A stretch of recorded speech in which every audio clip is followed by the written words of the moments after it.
Ahí termina siendo infieles, y si no termina les dan todas las que no hicieron. ¿Qué? Profe, Ay, no. a los de Guadalajara fueron como 15 puntos. En el examen no, pero En general. De los dos. O sea, hay un muy casi 45 y pasó la materia. ¿Qué? ¿Un qué?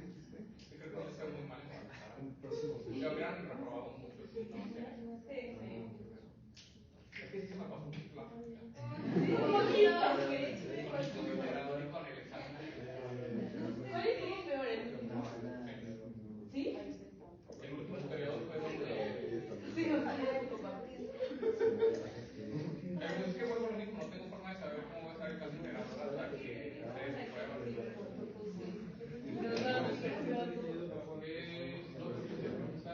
Bueno, no me quería preguntar, les iba a decir. Greenspan es el libro base. Todo el temario está basado en ese libro.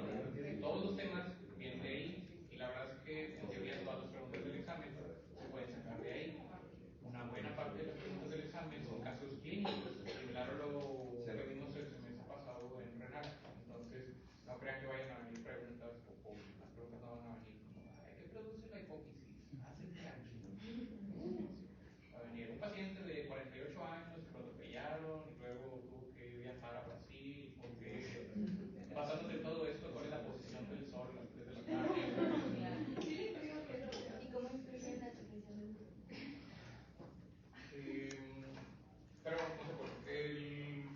No está tan cargada la materia. Vamos a ver nada más tres grandes temas que son alteraciones hipotálamo hipofisiarias, glándula suprarrenal, que es probablemente la parte más pesada del curso, y después alteraciones del metabolismo del calcio, alteraciones particularmente de la glándula paratiroides y osteoporosis, particularmente de la mujer postmenopáusica.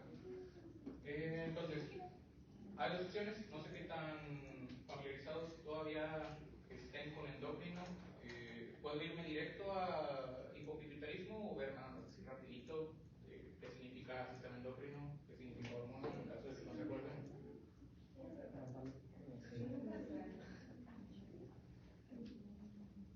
Vamos a ver bien rápido nada más los conceptos más importantes del sistema endocrino.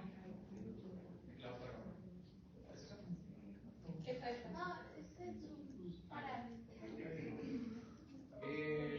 Entonces vamos a ver bien rápido nada más qué es el sistema endocrino, cómo funciona este sistema y la forma en la cual se sintetizan y actúan las hormonas. El sistema endocrino es la rama de la fisiología médica que se encarga de estudiar a los mensajeros químicos que se llaman hormonas, y se llaman así porque vienen, o más bien su función es justamente de estimular o excitar a otra célula o tejido con la finalidad de enviar un mensaje de un determinado órgano o célula hacia otro órgano o célula. Las hormonas se pueden clasificar de varias formas, pero la clasificación más aceptada es basándonos en su solubilidad, en si son hidrosolubles o liposolubles. Las hidrosolubles incluyen, o más bien a su vez se subdividen de acuerdo a su clasificación o a su composición química, perdón. Y se pueden clasificar en eicosanoides de salud, en las hormonas peptídicas o péptidos y las derivadas de un solo aminoácido.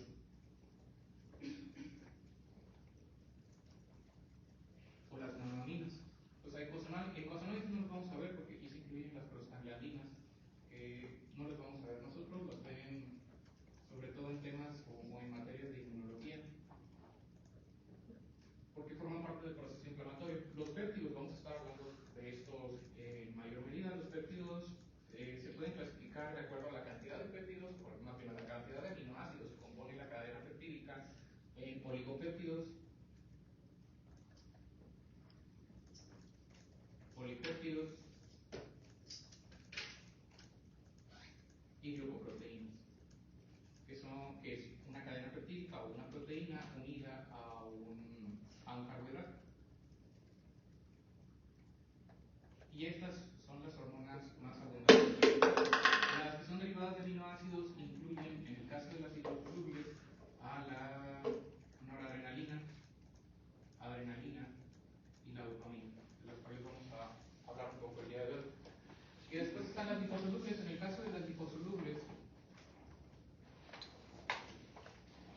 y también las podemos dividir de acuerdo a su composición química, si son derivadas de un solo aminoácido. El principal ejemplo de esto son las hormonas tiroideas, que no vamos a ver nosotros en este curso porque se está viendo en el bloque, la T3 y la T4, también las derivadas del colesterol, en las cuales nos vamos a enfocar sobre todo en semana 2 y semana 3 cuando estemos viendo glándula suprarrenal. Aquí entra el cortisol, la aldosterona, las hormonas sexuales, los andrógenos, los estrógenos, la vitamina D, entre otros.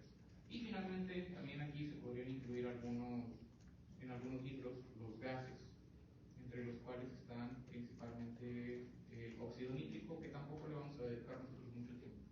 Pero nosotros nos vamos a enfocar principalmente en las que son derivadas del colesterol, en el tema de glándula suprarrenal y en las hormonas peptídicas. Casi todas las hormonas peptídicas se sintetizan de una forma similar. Para la síntesis de estas hormonas, o más bien, dependiendo de la composición química, la síntesis de las hormonas puede variar. Y como vamos a ver principalmente peptídicas y derivadas del colesterol, pues podemos enfocarnos principalmente en ese tipo de hormonas. Esta es la clasificación que ya mencionamos, y viene la diapositiva, la cual nada más recuerden al final, que creo que no les he dado acceso a través de esto. Y casi todas las hormonas peptídicas se sintetizan de una manera similar.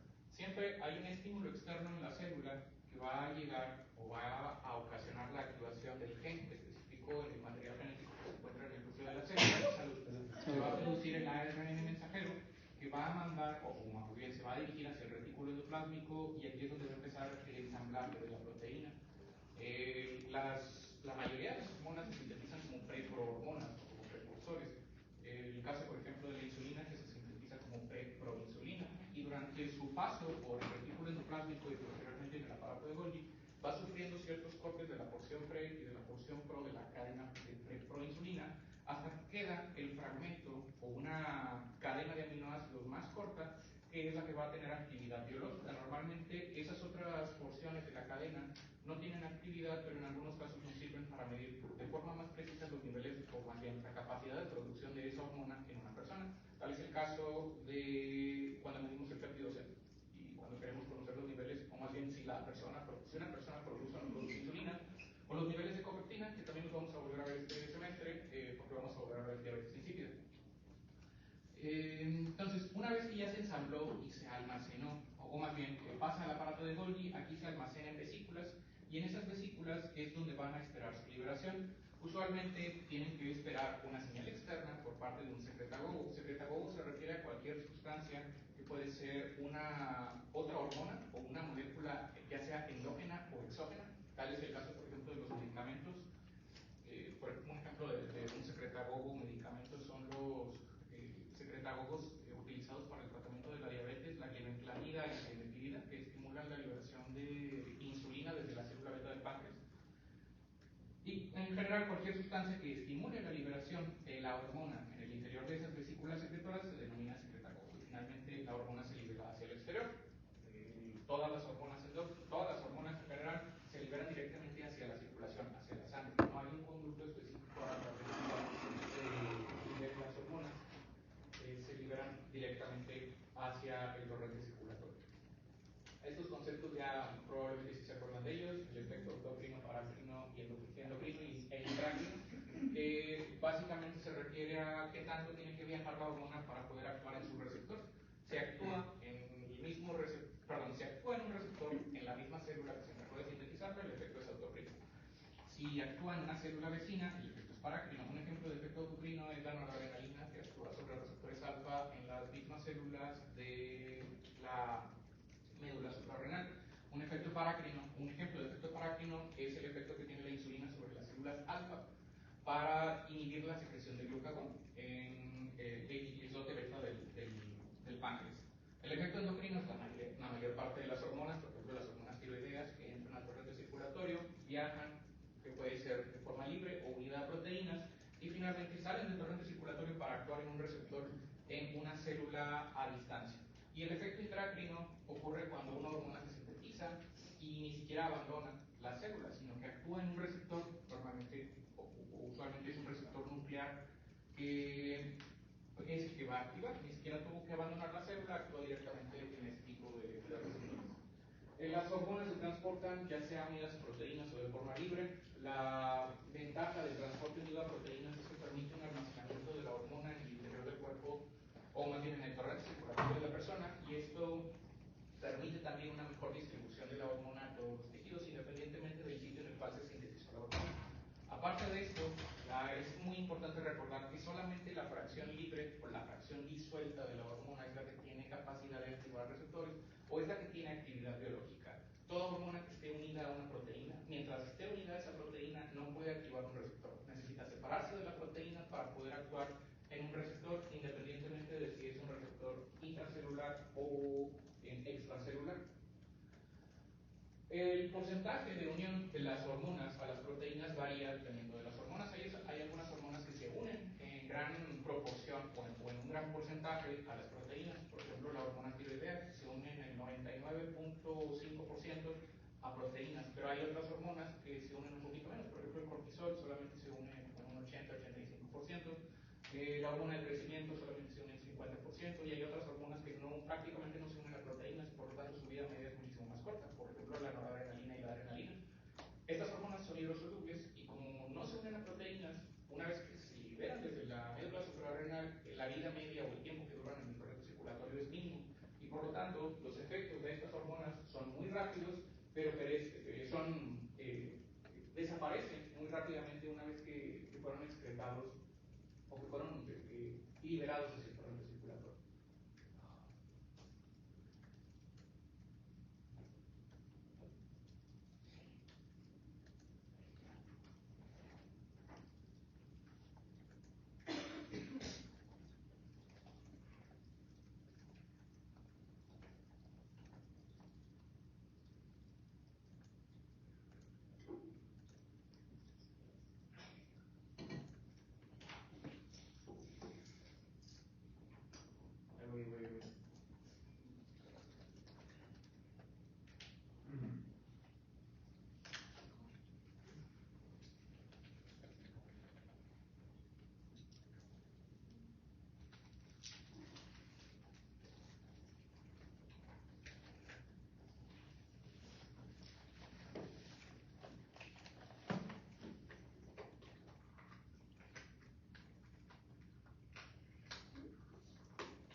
La mayoría de las hormonas que vamos a ver al inicio, cuando veamos hipotálamo y hipófisis, son hormonas que actúan en receptores extracelulares. El sitio en el cual actúa una hormona se llama receptor. Hay muchos tipos de receptores. Hay receptores extracelulares, hay receptores intracelulares y los receptores extracelulares. A su vez se dividen en varios tipos. Por ejemplo, los más frecuentes, los que se encuentran en mayor cantidad en el cuerpo, son los receptores asociados a proteína G, pero también están los receptores de dominio único transmembrana, como los receptores de citocinas, los receptores de PNP cíclico, los receptores de tirosina quinasa. Y en el caso de los receptores intracelulares, los podemos dividir en dos grandes familias, que son los receptores tiroideos, o de la familia tiroidea, y los receptores de esteroideos. Algunos de estos se encuentran en el núcleo de la célula y otros se encuentran en el citoplasma de la célula. En gran medida, la clasificación por la solubilidad de la hormona nos puede hacer recordar en dónde se encuentra el receptor para esa hormona. Todas las hormonas hidrofílicas tienen su receptor en la membrana celular, mientras que las hormonas lipofílicas van a tener su receptor en el interior de la célula. Por ejemplo, la hormona tiroidea, el cortisol, la aldosterona, los andrógenos, los estrógenos, la vitamina D, todas esas hormonas actúan en receptores que se encuentran adentro de la célula, mientras que todas las hidrosolubles actúan en receptores afuera de la célula o en la membrana celular. La lista es muy larga, no vamos a entrar en detalles de cada uno de los receptores, porque no es el motivo de este curso, pero ahí ya después pues, ustedes denle un repaso nada más a cómo funcionan los receptores. No hace falta que se aprendan los segundos mensajeros, eso era para capturarlos en ciencias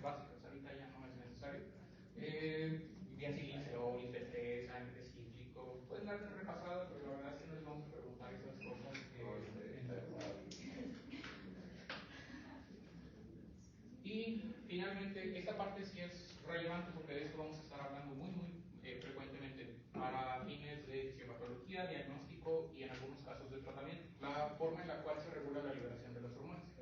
El principal mecanismo por el cual se regula la liberación de las hormonas es por medio de mecanismos de retroalimentación positiva o negativa, pero particularmente de retroalimentación negativa, que es el que vamos a estar mencionando de forma más frecuente en el cuerpo. Este mecanismo de retroalimentación negativa lo voy a mencionar rápidamente, pero asumo que sí se acuerdan de él. Este mecanismo permite que un eje, que es el eje hipotálamo, hipófisis, glándula, por ejemplo, glándula suprarrenal, o la glándula tiroides, o las gónadas, regulen la liberación de una determinada hormona. Por poner un ejemplo de una hormona que vamos a ver en este curso, el hipotálamo, entre las muchas hormonas que libera CRH, que es la hormona liberadora de corticotropina. Esta estimula a las células de la adenohipófisis para liberar corticotropina o ACTH. Y finalmente la ACTH es la responsable de estimular la liberación de cortisol desde las células de la corteza suprarrenal. Y el cortisol genera una inhibición en la liberación de CRH y ACTH. Esto nos permite conocer, al menos de forma inicial o de forma burda, saber si el problema es primario, secundario o terciario. Primario, o siempre que hablemos de una patología primaria, estamos hablando de que el problema existe en la glándula que se encarga de secretar la hormona que está deficiente en el paciente. Un hipocortisolismo o hipercortisolismo primario, veíamos el problema en la glándula suprarrenal. Un hipo o hipercortisolismo secundario, el problema estaría en la glándula hipófisis.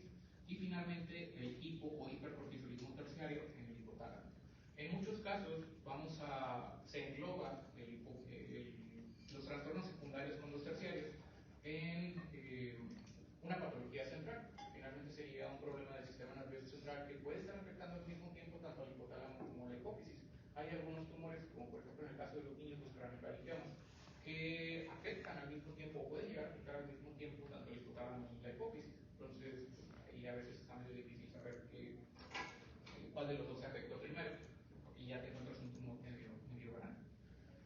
Este mecanismo lo vamos a estar realizando de forma constante. Mecanismos de retroalimentación positiva, la verdad es que no vamos a ver muchos nosotros.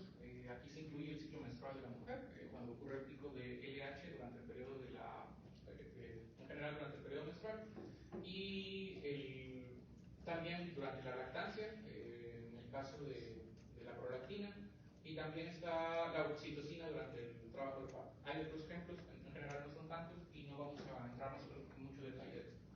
Después, los ritmos endocrinos y la respuesta al estrés. De esto sí vamos a estar hablando sobre todo en el tema de glándula suprarrenal. Hay algunas hormonas que se liberan en ciertos momentos en mayor cantidad, a lo largo del día en mayor cantidad. Un ejemplo de esto es el cortisol.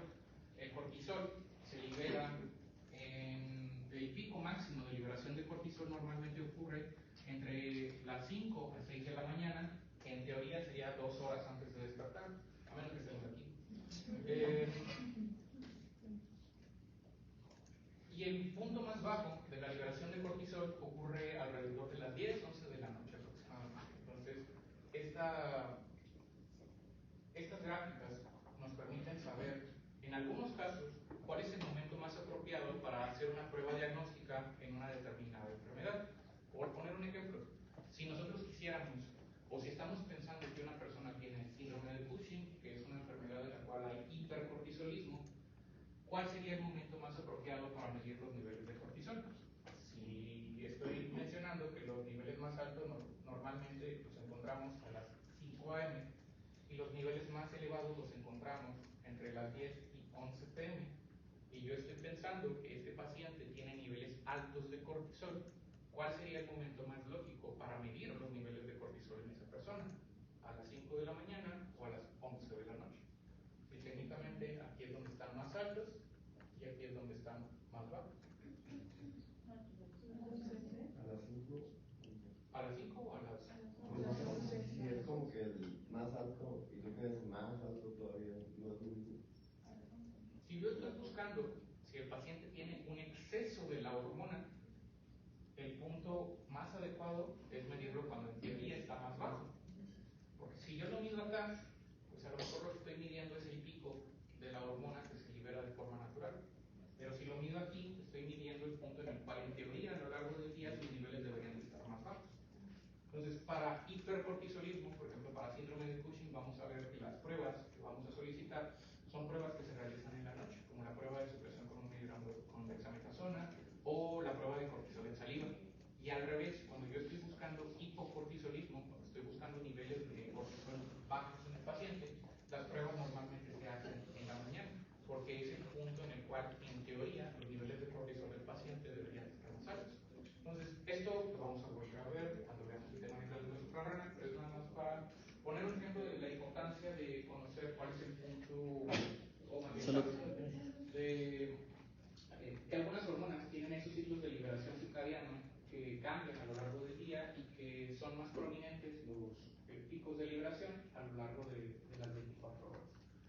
Y la respuesta al estrés, particularmente el cortisol, la noradrenalina, la adrenalina, la hormona del crecimiento que también se puede liberar en ciertas condiciones.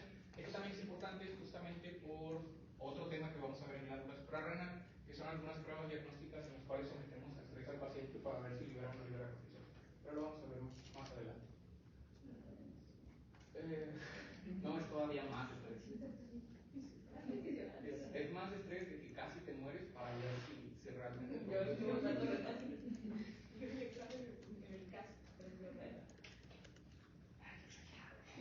Así le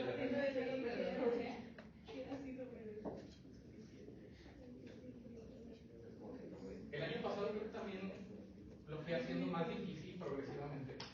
Bueno, sí estamos en el primer periodo. El endocrino creo que el que hizo más difícil fue el del tercer periodo. Yo creo que lo más difícil sería progresivo.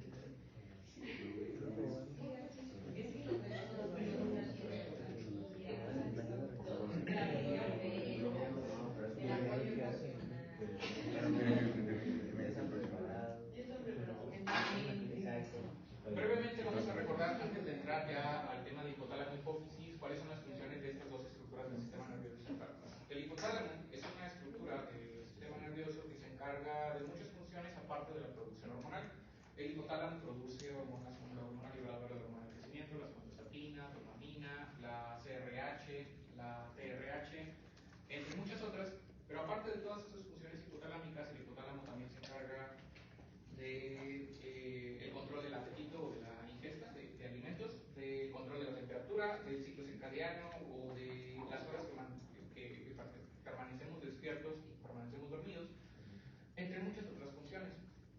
Eso nos ayuda, sobre todo cuando estamos sospechando de que el paciente puede tener una patología hipotalámica, porque si tiene ese otro tipo de alteraciones, probablemente se trata de una lesión en esta parte del sistema nervioso. Por otro lado, la hipófisis se divide en dos porciones, que son la porción anterior y la porción posterior, o adenohipófisis para la porción anterior y neurohipófisis para la porción posterior. Estas dos estructuras, el hipotálamo y la hipófisis, están conectadas por un tallo que se llama infundíbulo.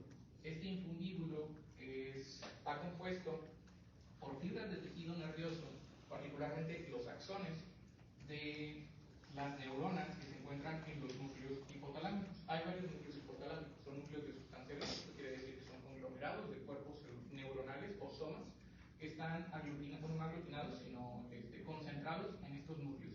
El núcleo paraventricular, el núcleo, este es el dorsomedial, es el ventromedial, el supraóptico, el arcuato y cerebro. Cada uno de esos núcleos produce diferentes tipos de hormonas. La verdad es que no hay no es como que cada núcleo produzca una sola hormona, sino más bien todos los núcleos producen casi todas las hormonas, pero en diferente proporción, en diferente cantidad. Casi siempre hay algún núcleo que produce más de una hormona, pero aún así, si se selecciona un núcleo en específico, no necesariamente se va a traducir en que vaya a faltar una hormona, porque casi siempre el resto de los núcleos son capaces de mantener la secreción de la hormona, de la cual se encarga principalmente algunos de los núcleos hipotalámicos. Entonces, estos cuerpos neuronales mandan sus axones hacia el infundíbulo o a través del infundíbulo, y esos axones llegan principalmente a la hipófisis posterior. El origen embriológico de la hipófisis parte anterior y la parte posterior. La parte posterior, o la neurohipófisis, surge de una invaginación que se llama bolsa de Rathke durante el proceso de embriogénesis, que es básicamente el tejido del sistema nervioso central que se dirige hacia la parte inferior, mientras que la adenohipófisis se origina del techo de la faringe durante el desarrollo embrionario y se dirige hacia la parte de arriba formando esta estructura. De ahí la diferencia entre los tipos de células que vamos a encontrar en la adenohipófisis y en la neurohipófisis.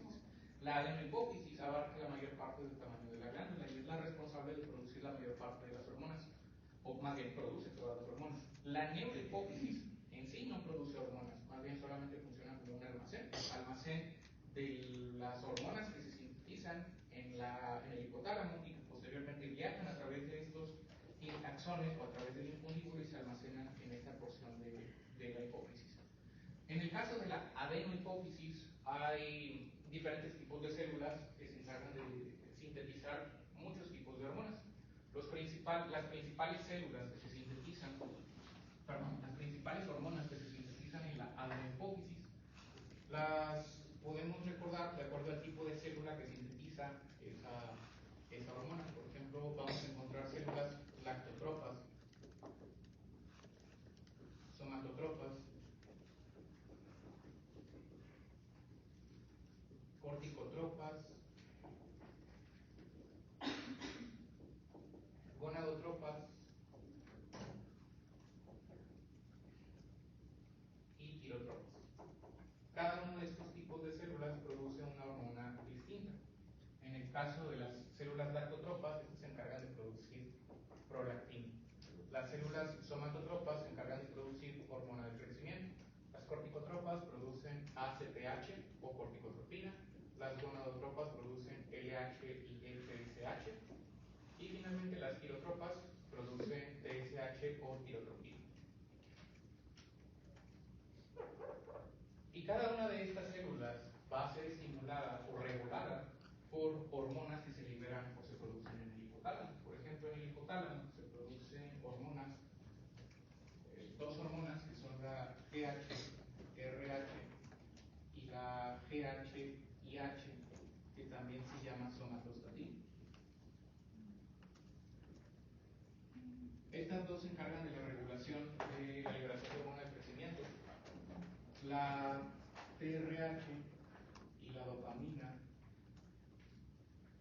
se encargan de la liberación o de la regulación de la liberación de prolactina. Por ejemplo, la TRH estimula la liberación de prolactina y la dopamina inhibe la liberación de prolactina. La GH-RH recibe siglas por hormona liberadora de hormona del crecimiento, por sus siglas en inglés, que estimula la liberación de hormona del crecimiento, y la GH-IH o la somatostatina inhibe la liberación de hormona del crecimiento. Y después está la TRH, un orden que lo puse, es TRH, que estimula la liberación de ACTH, la GNRH, que estimula la liberación de LH y FSH, o sin influenza, y la TRH, que estimula la liberación de TSH. Es importante, es muy importante recordar esas hormonas que estimulan e inhiben la liberación de las hormonas hipofisiarias, porque obviamente parte del tema es ver disfunción hipotálamo hipofisiaria. Entonces vamos a estar hablando de forma muy frecuente sobre alteraciones en las hormonas hipotalámicas que van a provocar alteraciones en la liberación de prolactina, en la liberación de hormona de crecimiento o en la liberación de alguna de las otras hormonas que se producen en la adenohipófisis. La anatomía también es bien importante porque para hacer más divertido este curso decidimos incluir neuroradiología, que incluye imágenes de resonancia magnética y tomografía. Y para que ustedes puedan identificar microadenomas, macroadenomas u otro tipo de alteraciones en la silla turca o en la glándula hipófisis. Entonces, ahorita más adelante vamos a ver algunas imágenes de cómo se ve normalmente la glándula hipófisis en imágenes de resonancia magnética, que es el estudio de elección, y cómo se ven algunos de los principales tumores o micro y macroadenomas en esos estudios de resonancia magnética. Algo también que se me estaba olvidando es la irrigación. La irrigación de la glándula hipófisis está conformada por arterias hipofisiarias, pero también plexo portal. Ese plexo portal está compuesto por dos secciones, que es el plexo primario y el plexo secundario. Este plexo es el responsable de transportar casi todas las hormonas que se encuentran en el hipotálamo hacia la neurohipófisis, perdón, hacia la adenohipófisis. Esto quiere decir que a través de este plexo portal, las hormonas que secreta el hipotálamo, la dopamina, la TRH, la CRH, la GnRH y la CRH, van a viajar a través del plexo portal y van a estimular o van a ocasionar la estimulación de las células que se encuentran en la adenohipófisis. Hay también algunas pruebas diagnósticas que requieren la inserción de algunos catéteres cerca de la hipófisis, como vamos a ver más adelante, para medir niveles de algunas de las hormonas hipofisiales y que eso nos permita saber exactamente dónde se encuentra el problema. Ahorita lo relevante es nada más recordar que ese plexo portal es el principal encargado de la irrigación de la hipófisis y también es importante por uno de los temas que vamos a ver más adelante, tal vez hoy o tal vez la siguiente clase, que es el síndrome de Chinar, que es un infarto de la glándula hipófisis. Aquí en la tabla, lo único que se me olvidó de mencionar sobre la liberación de las hormonas terciarias es la distribución de las células de acuerdo al tipo de hormona que producen. Las células somatotrófas son las que se encuentran en mayor cantidad en la adenohipófisis. Esto quiere decir, del total del tamaño de la adenohipófisis o de la hipófisis anterior, 50% de la adenohipófisis son puras células somatotrófas, que siguen las células lactotrófas, que abarcan como un 25% del tamaño de la adenohipófisis. Y luego el resto de las células, las tirotrófas, corticotrófas y gonadotrófas, ya abarcan como entre el 5 al 10%. También hay otro tipo de células en la adenohipófisis, que son las células cromófobas. Ese tipo de células no se tiñen con la tinción de hematoxilina y eosina y no producen hormonas, no producen ninguna de las hormonas que estamos mencionando aquí, o no producen en general ningún otro tipo de hormona, pero esas células cromófobas en algunas ocasiones son causa de micro o macroadenomas que pueden ocasionar hipopituitarismo en el caso particular de los macroadenomas. Aquí en esta tabla viene el principal núcleo que se encarga de sintetizar a las hormonas hipotalámicas, que son el A4, el paraventricular, y lo supraóptico y paraventricular, para el caso de la oxitocina y vasopresina, que son las otras dos hormonas que se producen en el hipotálamo y que posteriormente se almacenan en la neurohipófisis. Casi todas son hormonas orquídicas, con la única excepción de la dopamina, que es una derivada de aminoácidos.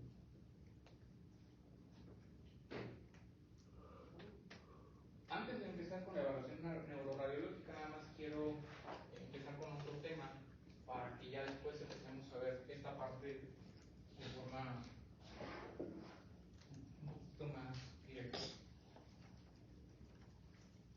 Las alteraciones hipotálamo-hipofisiarias en general van a ocasionar un incremento en la secreción de una determinada hormona o una disminución en la secreción de una hormona. Van a producir o hiperpituitarismo o hipopituitarismo, un exceso de secreción o una disminución en la secreción de una determinada hormona. Y eso normalmente puede ser ocasionado por tumores que se encuentran en el hipotálamo o en la hipófisis, que van a afectar ya sea por el efecto de masa o porque el tumor está produciendo una hormona en particular. Algunos ejemplos de esto incluyen la principal causa, por ejemplo, de disfunción hipotálamo-pituitaria en el adulto son los adenomas pituitarios. Y en el caso de los niños, los tumores del sistema nervioso central, particularmente el craniofaringioma, es uno de los que más comúnmente produce alteraciones endócrinas. En el caso de los niños y en el caso del adulto, los adenomas pituitarios. Un adenoma pituitario es un tumor de la glándula hipófisis, un tumor de la glándula pituitaria. Y esto se puede clasificar de varias formas, pero la clasificación más común es de acuerdo al tamaño de la glándula hipófisis. La glándula hipófisis es una glándula que mide aproximadamente entre 7 milímetros a 10 milímetros, que es más o menos como entre 0.7 a 1 centímetro. Y los adenomas pituitarios los podemos clasificar de acuerdo a su tamaño. Si el tamaño del adenoma pituitario es menor a 10 milímetros o menor a 1 centímetro, que es lo mismo, no se vayan a confundir de que es que son diferentes, lo mismo, o si son de más de 10 milímetros o más de 1 centímetro. Y hay otra clasificación, pero no es muy recurrente en los libros, Si miden menos de 1 centímetro, estos tumores se llaman microadenomas. Si miden más de 1 centímetro, se llaman macroadenomas. Y si miden más de 4 centímetros, se llaman adenomas gigantes.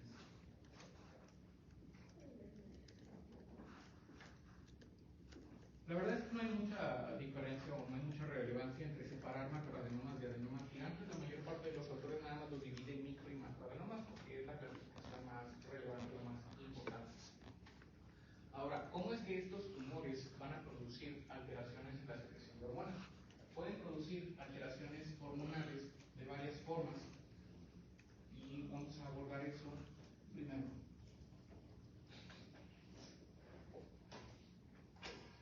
El adenoma más común, o el adenoma pituitario más común, es el prolactinoma. Esto quiere decir un tumor de la glándula pituitaria que produce prolactina. Le sigue un tumor que no produce hormonas, pero ese tumor que no produce hormonas aún así puede producir problemas. Entonces, normalmente la evaluación de los trastornos hipotálamo-hipofisiarios incluye la evaluación radiológica por medio de estudios de imagen, particularmente la resonancia magnética, que es el estudio que nos permite ver con mayor detalle la glándula hipófisis, pero también la evaluación endocrina. Necesito yo tener las dos cosas para poder darle un diagnóstico a mi paciente. Si solamente tengo una de las dos, no es suficiente como para yo ofrecerle el tratamiento más apropiado. Si solamente tengo la imagen, puede que yo vea en la resonancia magnética una bola en la adenopófisis, pero el problema es que la imagen no me está diciendo si ese tumor o esa bola que yo estoy viendo ahí en la pituitaria produce prolactina, produce hormona de crecimiento, produce ACTH o produce TSH. Y obviamente el tratamiento va a ser distinto dependiendo del tipo de tumor que tiene. Por ejemplo, los tumores de prolactina no necesariamente necesitan tratamiento quirúrgico muchas veces, o en la mayoría de los casos, solamente con tratamiento médico, con inhibidores de la secreción de prolactina como bromocriptina o cabergolina, es suficiente y en la gran mayoría de los casos el paciente no requiere un mayor tratamiento. Pero hay otro tipo de tumores que sí requieren manejo quirúrgico. Tal es el caso de los tumores de hormona del crecimiento. Los tumores que producen hormona del crecimiento casi siempre requieren manejo quirúrgico porque son tumores que no responden de forma tan adecuada al tratamiento médico farmacológico. Entonces, saber solamente que tiene una bola no es suficiente para que yo le pueda dar un diagnóstico al paciente. Necesito tener al mismo tiempo el estudio de imagen y mis estudios de laboratorio para saber exactamente qué tipo de hormona produce el tumor. Luego, los microadenomas normalmente son tumores muy chiquitos. La resonancia magnética tiene capacidad de identificar tumores de hasta 3 milímetros a 5 milímetros, los más chiquitos que identifica. Si es un tumor micro, es un tumor de 1 milímetro o de 2 milímetros, puede que no se vea en la resonancia magnética. Aún así, en estudios ya de personas que fallecieron y en los cuales se analizó la glándula hipófisis, la prevalencia de los tumores hipofisiarios es alta. Se estima que va entre el 10 al 20% de la población general. Eso quiere decir que si aquí somos más o menos como 30, probablemente 3 de nosotros tenemos un microadenoma y no nos hemos dado cuenta, porque en la gran mayoría de los casos esos tumores no producen hormonas o no producen problemas. Y no necesariamente el hecho de identificarlo en un estudio de imagen quiera decir que va a requerir algún tipo de tratamiento para retirar ese tumor. Entonces, un microadenoma, cuando lo identificamos en algún estudio de imagen, que como ya lo mencionamos, el micro se define como un tumor que mide menos de 10 milímetros,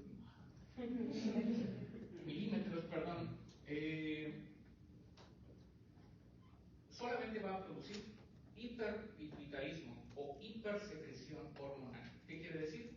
Una de dos.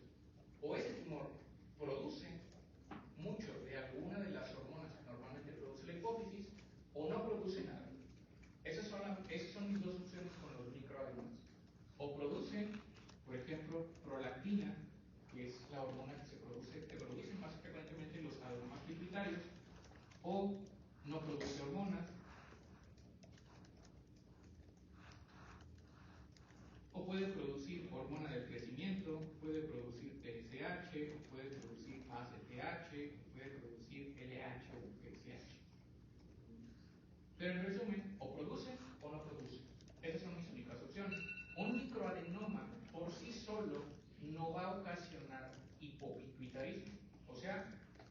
tan pequeño el tumor que normalmente no va a interferir con el funcionamiento del resto de las células de la glándula de la hipófisis, cosa que no sucede con los tumores que son más grandes. Cuando un tumor es más grande en la glándula hipófisis, cuando es un macroadenoma, estos macroadenomas se comportan de una manera distinta.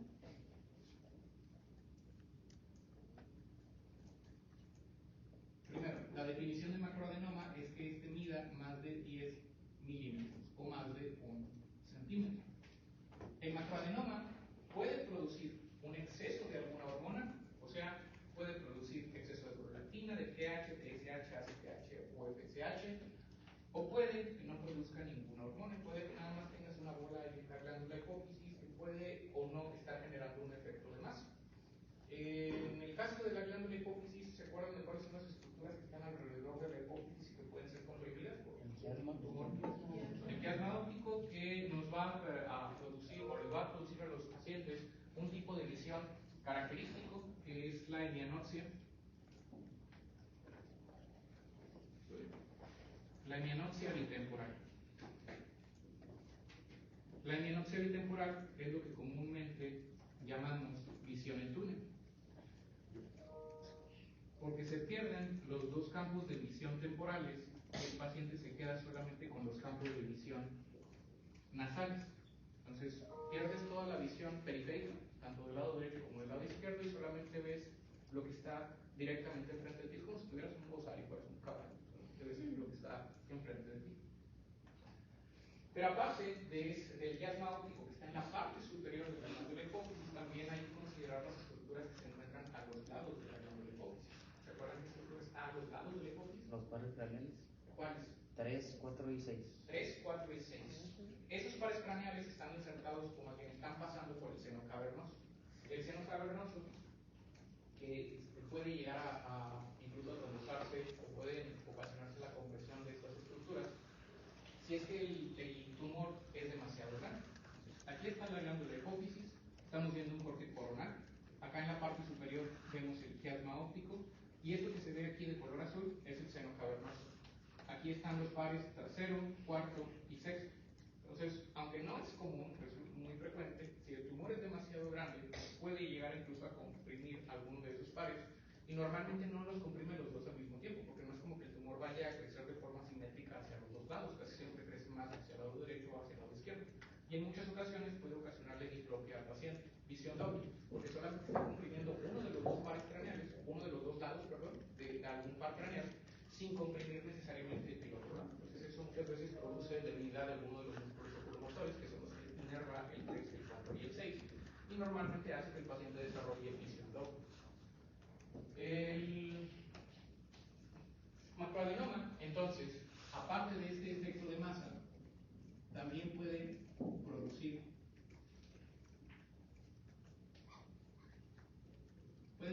o hiperpituitarismo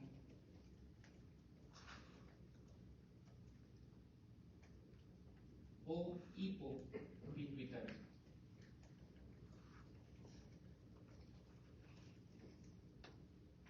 En el caso del microadenoma, el tumor es muy pequeñito, normalmente no va a interferir con el funcionamiento de las otras hormonas. Entonces, o no produce hormonas o produce alguna de las hormonas que se liberan normalmente de la hipófisis, con la única excepción de la prolactina. La prolactina, que es el tumor más común, tiene un efecto secundario sobre la liberación de otra de las hormonas que se liberan de la glándula hipófisis. El exceso de prolactina puede inhibir la liberación de hormona de crecimiento. En exceso, la prolactina produce inhibición de hormona de crecimiento, y de esa forma puede producir hipopituitarismo. Pero produce hipopituitarismo por un efecto de la elevación de los niveles de prolactina, no porque sea un efecto de masa. O sea, no es que el tumor esté comprimiendo a las células somatótropas y les impida secretar hormona de crecimiento, sino más bien el exceso de prolactina produce inhibición en la liberación de esta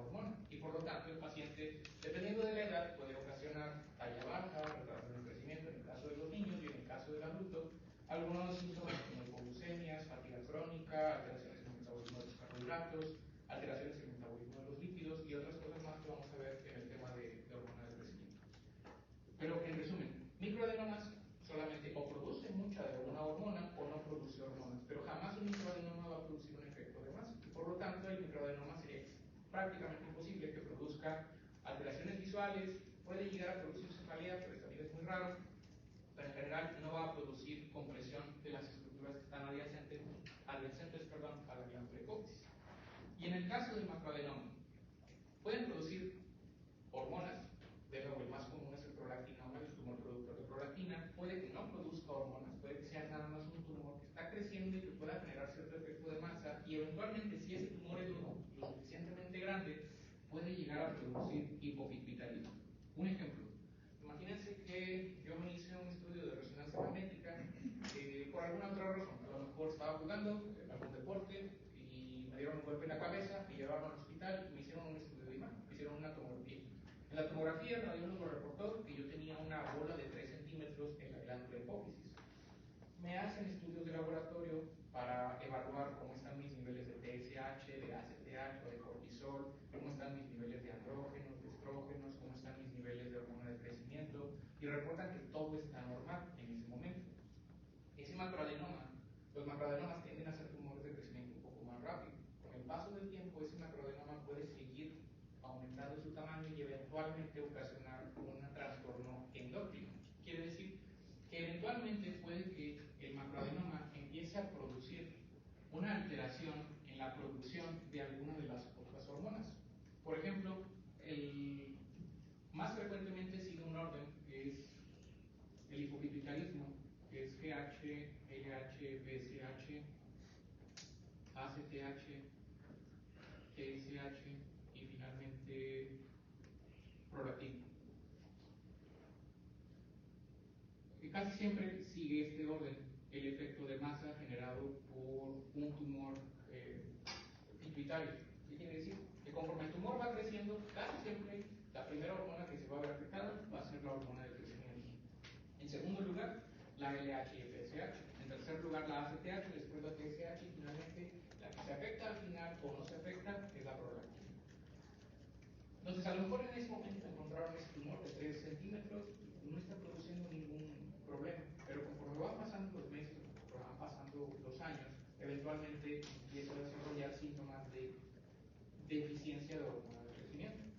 ¿Por qué? Porque el tumor se siguió expandiendo y eventualmente empezó a comprimir a las células somatotropas y les ocasionó una afectación en su funcionamiento que ocasionaron que el tumor dejara de producir hormona de crecimiento. Entonces dejó de producir hormona de crecimiento. Si el tumor sigue creciendo, probablemente eventualmente, o más bien probablemente va a producir después una deficiencia de LH y FSH, después va a producir una deficiencia de ACTH, una deficiencia de TSH y el prolactina al final. Acá se me olvidó mencionar, perdón, aquí no sé por qué es hormona de crecimiento, es acá. El exceso de prolactina es una causa de infertilidad y de irregularidades menstruales. El prolactinoma puede llegar a producir alteraciones o supresión de la liberación de LH y FSH. ¿Qué es lo que ocurre normalmente en el embarazo? Suprime la liberación de estas hormonas y la mujer puede que no tenga su regla durante el periodo de lactancia mientras los niveles de prolactina están elevados. Perdón, aquí me confundí, no era PH, era LH y FSH. ¿Dudas hasta este momento? Okay. Entonces, de nuevo, microadenomas, producen un exceso de hormona o no producen hormonas. La única forma en la cual un microadenoma puede producir hipopituitarismo es que sea un prolactinoma que está produciendo una inhibición de la liberación de LH y FSH. En el caso de los macroadenomas, puede que el tumor produzca un exceso de hormonas, puede que no produzca hormonas, y ese tumor que no produce hormonas al mismo tiempo puede generar un efecto de masa que interfiera con el funcionamiento normal de las hormonas que se producen en la pituitaria y producir hipopituitarismo por el efecto de masa. El tumor se expandió tanto que empezó a interferir con la liberación normal de las hormonas en la glándula, en el resto de la glándula.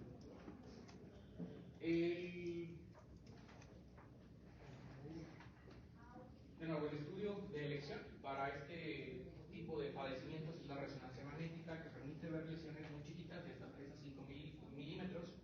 La tomografía es una opción en caso de que no se tenga resonancia magnética, pero la verdad es que las imágenes de tomografía son muchísimo menos detalladas y muchas veces se queda la duda de si es un tumor o si no es un tumor, sobre todo cuando estamos hablando de microadenomas. Si es un macroadenoma, la verdad es que probablemente sí lo vas a ver en la tomografía, pero los microadenomas a veces puede resultar bastante difícil verlos. La arteriografía se utiliza para ciertas patologías, ciertas enfermedades en específico que vamos a ir viendo durante el transcurso de las siguientes clases. Esta que vemos aquí, esta imagen, es una imagen anormal. Esto que estamos viendo aquí es un macroadenoma. Esto que estamos viendo acá es la glándula pituitaria. Acá está el cuerpo calloso, estos son los ventrículos laterales, por aquí está el hipotálamo. Más bien aquí estaría el infundíbulo y aquí está el tumor, el adenoma pituitario, y esto que estamos viendo acá es la glándula pituitaria. Más o menos se produce con esta imagen, más o menos eso. De hecho aquí se alcanza a ver el diafragma,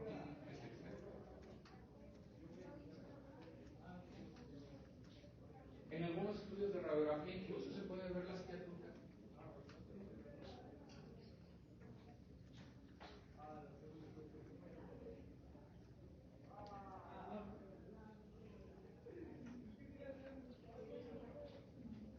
La silla turca está en el hueso esfenoides, que sería este hueso de color amarillo que está aquí en la imagen del lado derecho.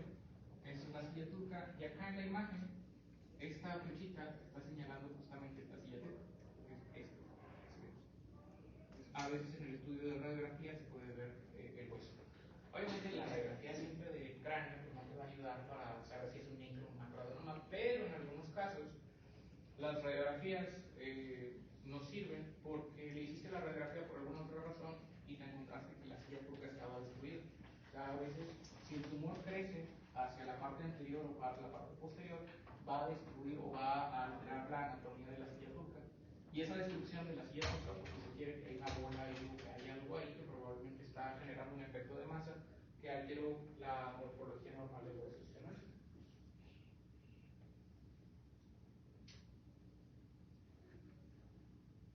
Y otro punto también muy importante es el punto brillante. En la neurohipófisis, algunos libros describen una mancha brillante o un punto brillante posterior. Ese punto brillante, que es el que vemos aquí en la imagen,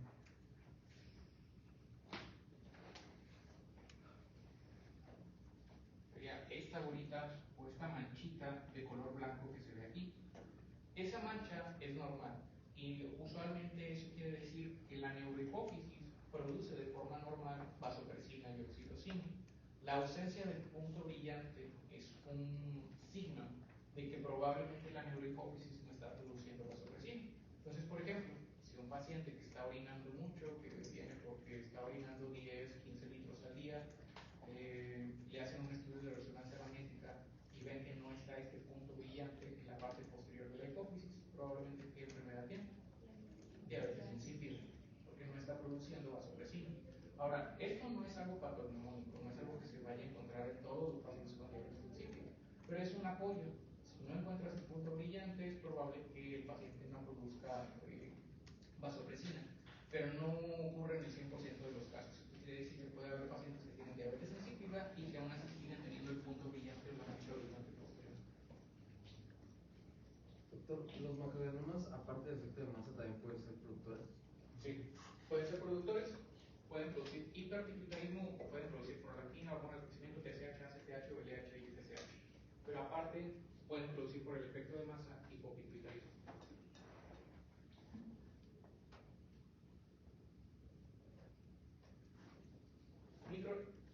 Microadenomas, tamaño de 2 a 10 milímetros de diámetro, el estudio de lesión. Perdón, esto también es bien importante, se olvidó mencionar. Son lesiones hipodensas, o sea, que no van a realizar con grado líneo y que se van a ver un poquito menos densos en comparación con el resto del tejido hipofisial. No van a alterar, o prácticamente nunca van a alterar la morfología de la hipófisis porque son tumores muy chiquitos y como ya lo mencioné, son relativamente frecuentes en la población general, sin que necesariamente signifique que este tumor va a producir algún problema en el paciente a lo largo de su vida, porque una buena parte de sus tumores o producen solamente prolactina, pero en niveles muy bajos, ni siquiera producen una alteración endócrina significativa o no producen hormonas en general. Esto que dice acá abajo, que algunos pacientes con microadenomas tienen resonancia magnética normal, se refiere a que ensayos de muertitos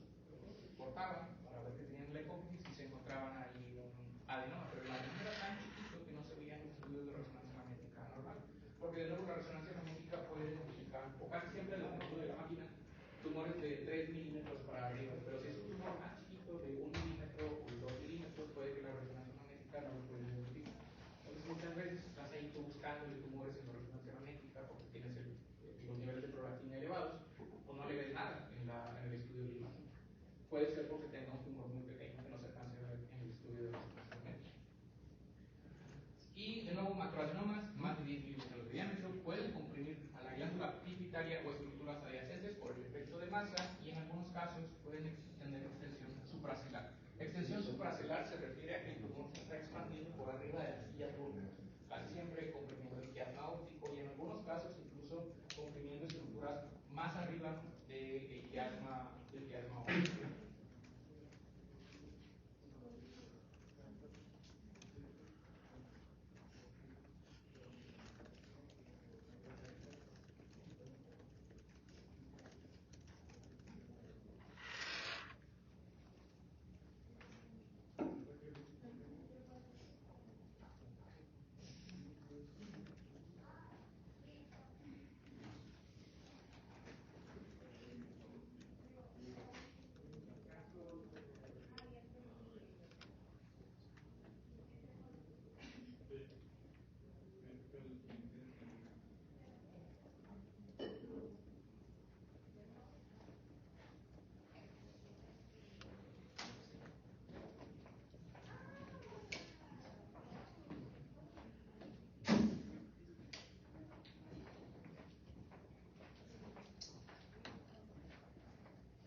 ¿Ahí se ve bien o apago la luz?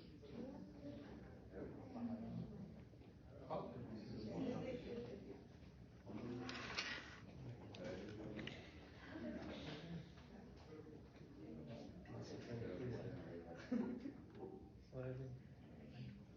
No sé por qué se ve verde, la verdad. Ignoren lo verde.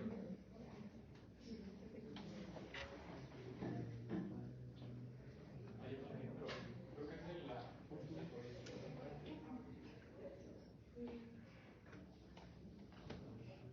Pero más o menos identifican qué es lo que están viendo en esa imagen.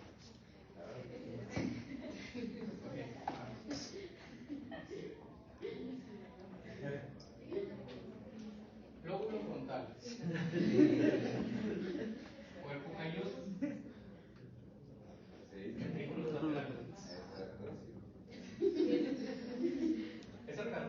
No, de verdad. Ok. ¿Esto? No, tallo encefálico. Tallo encefálico. Tallo. ¿Esto? Mesencefálico. Mesencéfalo. Abajo del mesencéfalo. Bulbo raquídeo. Puente. Bulbo raquídeo. Muy bien. Aquí. ¿Esto que está aquí? Hipotálamo. Hipotálamo. Hipotálamo.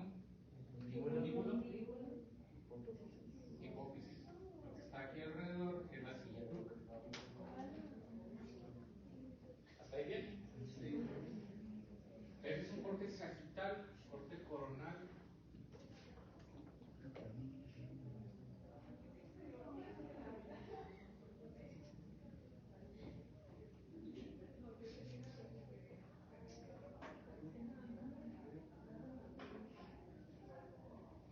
Ventrículos laterales.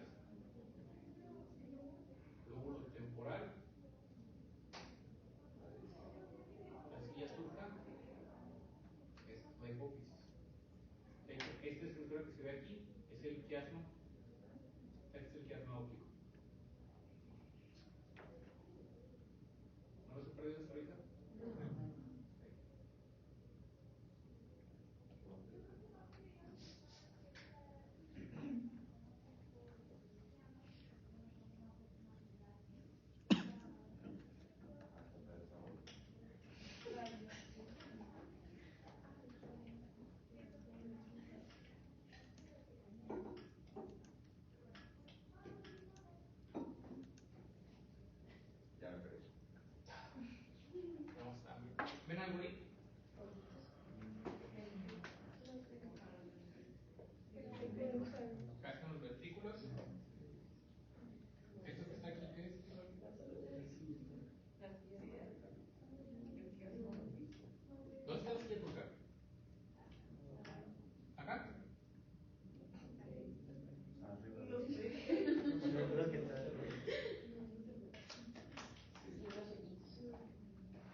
Ahí está el tallito, ¿no?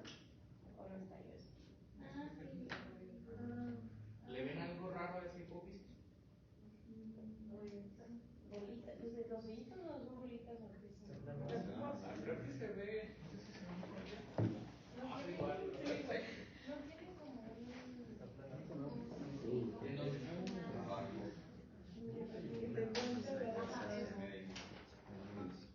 ¿Eso es hiperdenso o es hipodenso?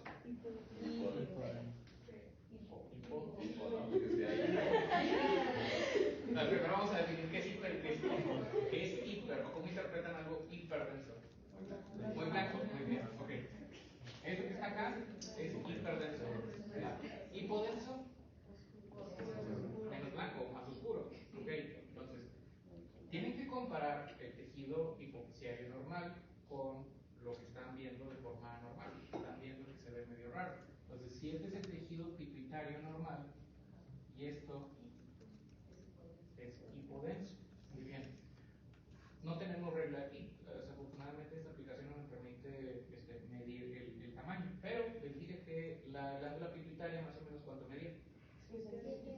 Como de 7 milímetros a 10 milímetros, o sea, como 1 centímetro. Entonces, si la glándula pituitaria normalmente mide 1 centímetro, ¿cuánto le estiman que mida este? Como entre 4 y 5 milímetros aproximadamente. Entonces, ¿eso qué es? Microadenoma. Microadenoma. Y los microadenomas dijimos que eran hipodensos normalmente. Entonces, esto que está aquí es un microadenoma.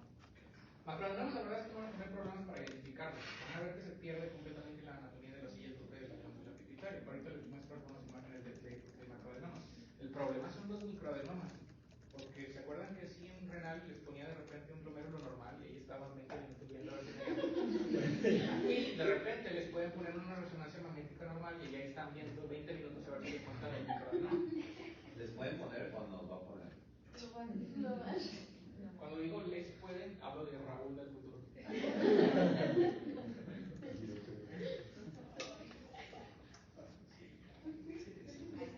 Ahí se ve mejor.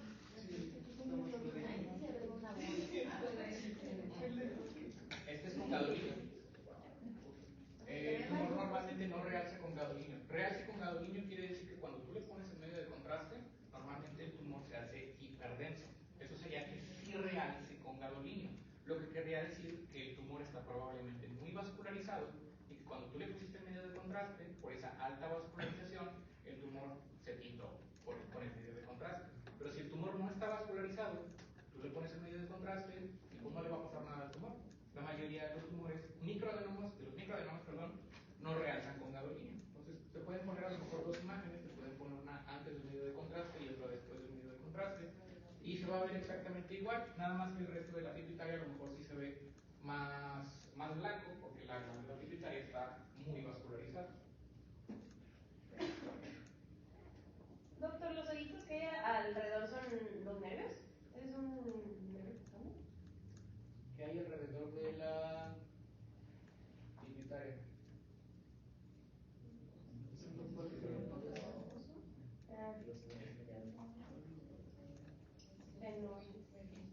Los senos esfenoideos y la nasofaringe.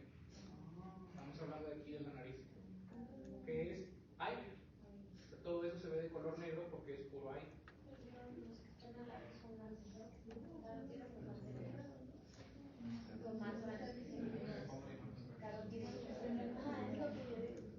Ah, ¿tienes esta imagen?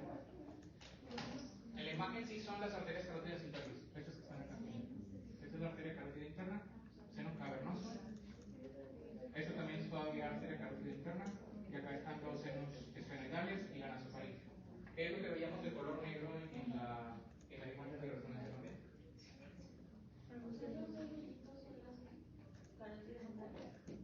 No, las carótidas no las verían de color negro. En todo caso, si tienen gadolinio, se verían realzados. En este caso, son los senos esfenoideos, nasofaringe. Todo esto se ve de color negro en la nasofaringe por aire.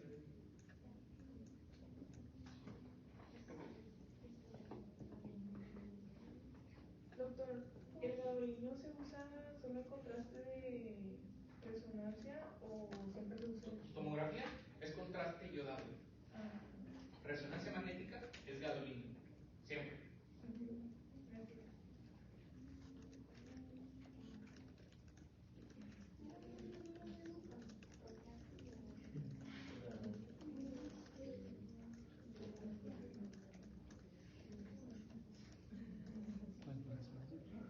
¿Qué cosa le daba?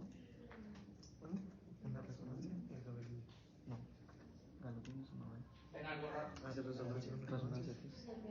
Resonancia MRI. Resonancia magnética, sí. Digo, es que no me refiero. Yodado, no sé qué. Eso es un macroadenoma que se está extendiendo hacia la parte inferior y también se está extendiendo por arriba de la silla turca. Prácticamente ya llegó hacia los ventrículos laterales.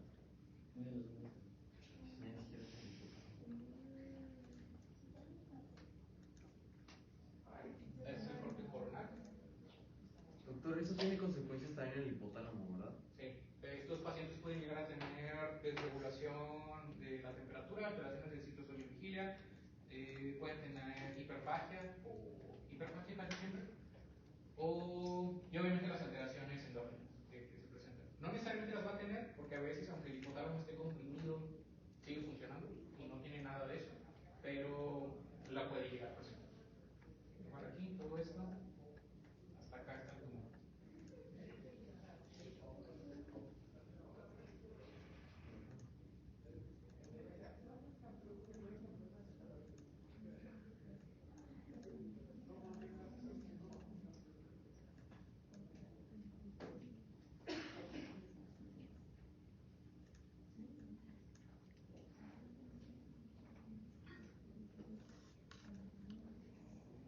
Aquí se puede ver mejor, y es T2.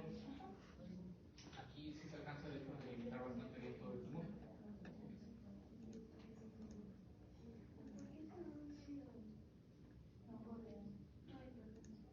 Hiper, eso puede ser por la vascularización. Estos tumores pueden estar más vascularizados en comparación con los microadenomas.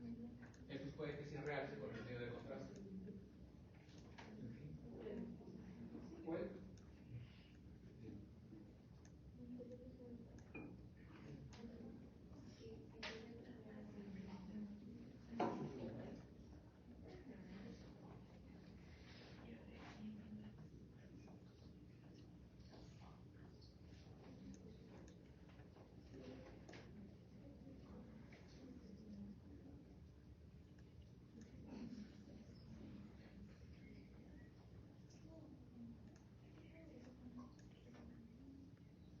¿Han visto de casualidad diferencias entre las secuencias de las imágenes de resonancia magnética T1, T2? O sea, que vas avanzando en los cortes. No. La resonancia magnética tiene varias fases o tiene varios tipos de imágenes que puede producir.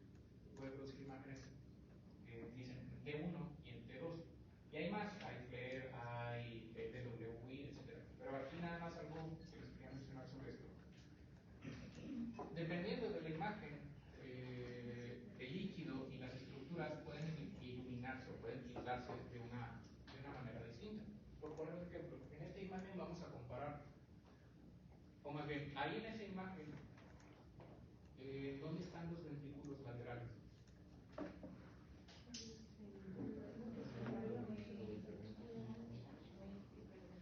No. Lo que se ve hiperdenso. Esto que estamos viendo acá, ¿qué es? Es el cuerpo calloso. Y esto que estamos viendo aquí es el ventrículo lateral. Normalmente cuando vemos imágenes en T2, el líquido se ve de color blanco. Entonces, como el ventrículo lateral está lleno de líquido cefalorraquídeo, lo vemos todo de color blanco. Todo lo que se ve de color blanco en esta imagen es líquido cefalorraquídeo. Está metido entre todas las fisuras del cerebro. Y esto que vemos acá es el tumor. Como en el tumor no hay mucho líquido, sino que es un tumor sólido, no se ve muy blanco, que digamos. Ahora vamos a compararlo con la imagen en T1, de aquí de este mismo tumor.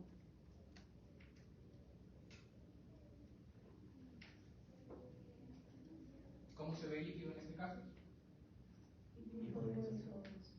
Negro. ¿Okay? Este es el ventrículo lateral, cuerpo calloso. En T1 el líquido se ve negro, en T2 el líquido se ve de color blanco.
Esto que vemos aquí es una hemorragia.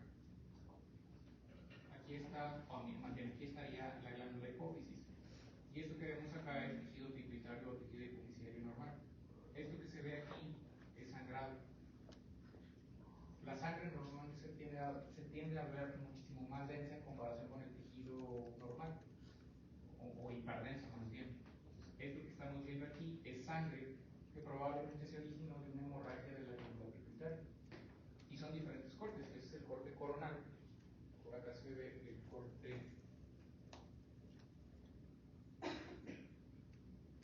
Doctor, pero se ve blanco porque es sangre, o sea, porque el líquido. Usted ha dicho que el líquido en T1 se veía. Ajá. Pero la sangre, ¿de qué está compuesta la sangre? ¿Es puro líquido? ¿Qué porcentaje son células? Porque el hematocrito, 40-45% aproximadamente. Entonces, no, la sangre no se va a ver como líquido cefalorraquídeo, porque prácticamente la mitad de la sangre son células. Entonces, muchas veces lo vamos a ver hiperdenso, pero no se va a ver como el resto del tejido cerebral o como el resto del tejido pituitario. Se va a ver todavía más denso, porque son células que están ahí aglutinadas, que muchas veces forman un coágulo por el efecto de las plaquetas y la nutrina. Entonces, si comparamos esto, por ejemplo, en T1 con el tumor que veíamos acá, T1,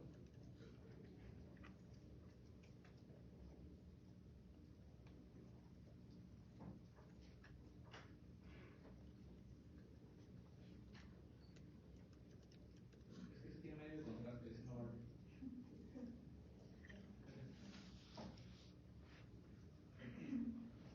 Este es tumor sin medio de contraste y este es sangrado sin medio de contraste. Los dos son T1, o sea, es la misma secuencia. La diferencia es que el tumor se ve prácticamente igual con el resto del tejido cerebral, pero el sangrado se ve hiperdenso, se ve de color blanco, se ve más blanco en comparación con el resto del tejido cerebral. Entonces, sangre siempre se va a ver blanco o hiperdenso. Un tumor sin medio de contraste lo van a ver de la misma densidad o del mismo color que el resto del tejido cerebral. Ese es un sangrado hipofisiario.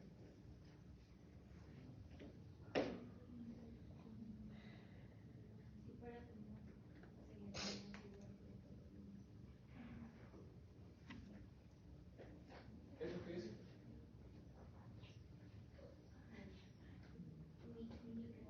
¿Microadenoma? ¿Apuesta en tu calificación de ese punto brillante posterior? Microadenomas son hipodensos. Esto no es hipodenso, esto es hiperdenso, eso es la neurohipófisis. Ese es el punto brillante posterior. No se vayan a confundir, les pongo esta imagen con alguna alteración ahí de prolactinoma o algo. Ay, prolactinoma. Este es el punto brillante posterior, es una hipófisis normal.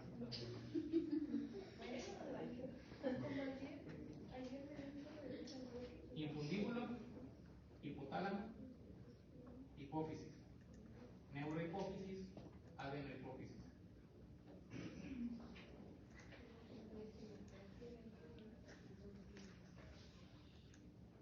Doctor, pero había dicho que en T1 la sangre se veía El líquido, no la sangre. líquido. Si es pura agua, se va a ver el color negro. Pero si es agua con células, como la sangre, se ve de color blanco. Este es un individuo de 16 años que mide 215 centímetros. LeBron James.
Y esto es con medio de contraste.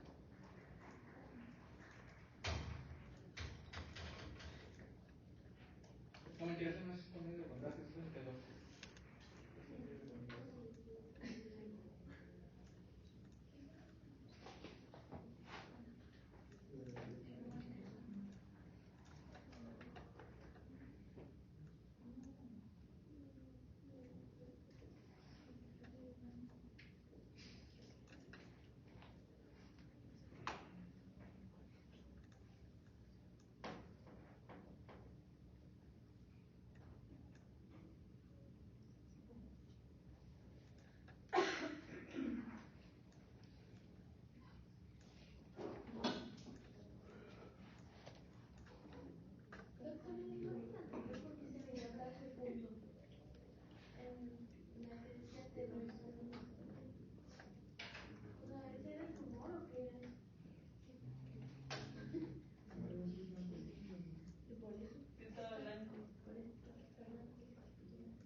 Tienen más líquido en su interior este tipo de tumores, por eso se ven hipodensos en este tipo de imágenes.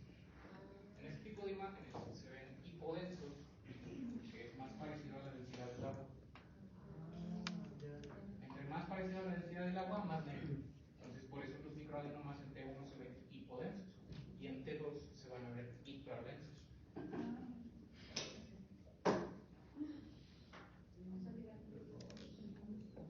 La verdad es que no les vamos a poner a diferenciar entre T1 y T2. Probablemente se los ponga nada más como información adicional, por si les sirve. Pero casi siempre va a ser algo bastante. Probablemente vamos a hacer puras imágenes en T1 para que sean bastante regulares y obvias. En T1 se vería imponente. En T1 se vería hipodenso. En este, ¿ven algo anormal?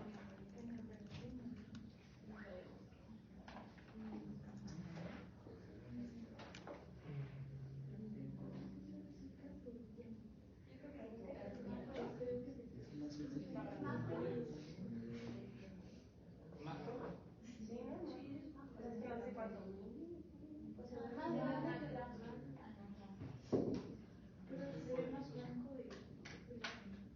¿Ven algo hipodenso, hiperdenso? Sí, ¿Ah? ajá, sí, pero puede ser punto brillante, ¿no? Ese es el punto brillante. Pero sí se ve más grande, pero es como... Se ve más grande. Se ve más grande. La silla turca termina más o menos como por aquí. Y esta imagen está un poquito más arriba de la silla turca. Pero ven alguna hipodensidad o hiperdensidad. Es nada más una pituitaria más grande que lo normal. ¿En qué condiciones fisiológicas podríamos encontrar una pituitaria más grande de lo normal? En el embarazo. Esta es una mujer postparto. Esta es una pituitaria de una mujer que acaba de tener a su bebé, le hicieron una resonancia magnética y su pituitaria todavía no ha regresado a su tamaño normal. Esta es una de las razones por las cuales las mujeres después del o durante el periodo de parto desarrollan la hemorragia pituitaria o el síndrome de China. Si la pituitaria durante el embarazo aumenta su tamaño para aumentar la producción de prolactina y la vascularidad también se incrementa, lo que la hace más susceptible a hipoperfusión por hemorragia durante el trabajo de parto. Entonces, esta se las puse nada más para que diferenciaran entre un adenoma y una pituitaria normal, pero que nada más está más grande. Y como está más grande, está comprimiendo el punto brillante. Esto que se ve acá es el punto brillante, pero está aplastado por la adenohipófisis, que está comprimiendo a la neurohipófisis, que está aplastando a las células que producen la luz. Perdón.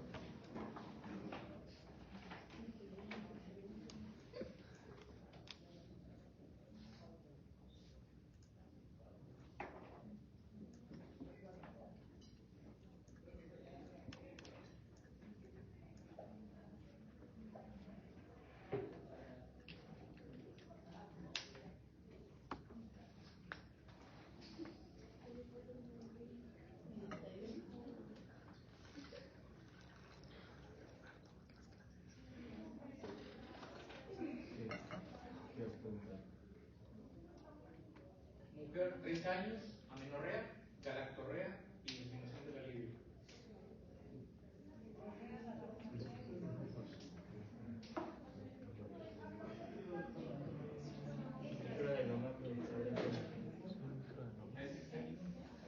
Microadenoma, productor de prolactina. Se está produciendo irregularidades menstruales, galactorrea y la disminución de la libido. Este tumor sí.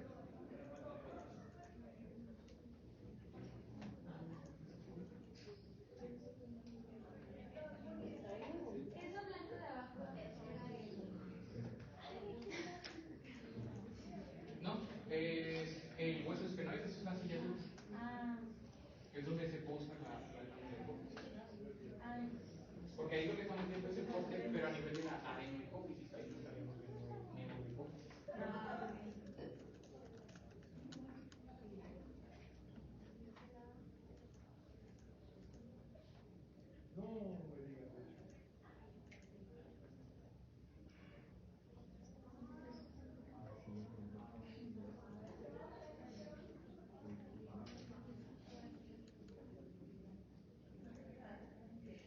Esta es una imagen de tomografía, se las puse nada más para que vean la diferencia entre cómo se ve una glándula hipófisis en una imagen de tomografía a una imagen de resonancia magnética. En ese corte en específico, esta imagen que estamos viendo aquí es la hipófisis. Realmente se ve horrible. No puedes diferenciar ahí bien si tiene un tumor o no tiene un tumor. Por eso es que la tomografía no es el estudio de dirección para evaluar tumores pituitarios. Y vemos después la misma paciente con imagen de resonancia magnética.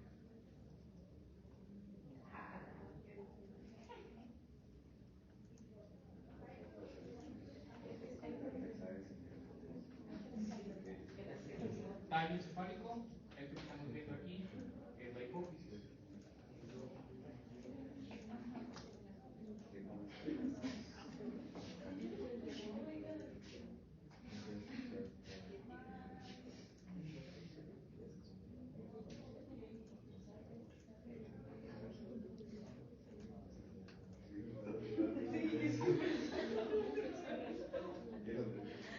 ¿Ven algo raro? Sí, la silla creo que está como empujada hacia abajo. ¿O algo Ok. así? Y pues está acabando tipo dentro, ¿no? Entonces, ¿qué es? Macroadenoma. Un macroadenoma. ¿Todo esto? Es macroadenoma.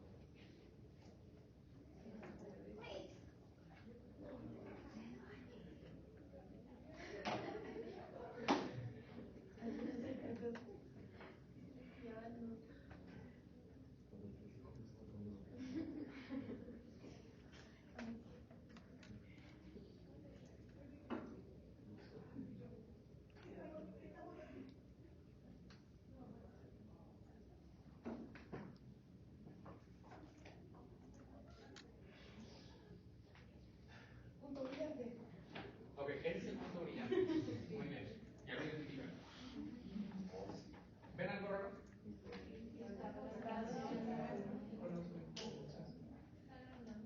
¿Está agrandado? Sí, porque el punto eso yo no sabía.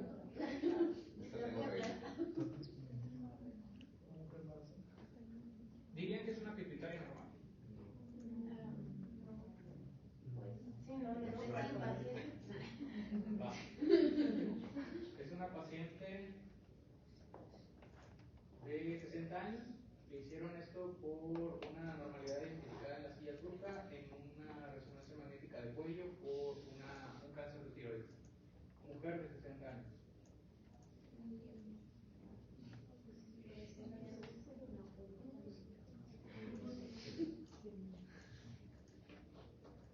El Lord silla turca. ¿Por qué? No aumenta la Por lo de probabilidad. celas. Ya. Pero cela significa silla normal. O sea, el síndrome, o sea, pensando, ¿no? ¿Por qué?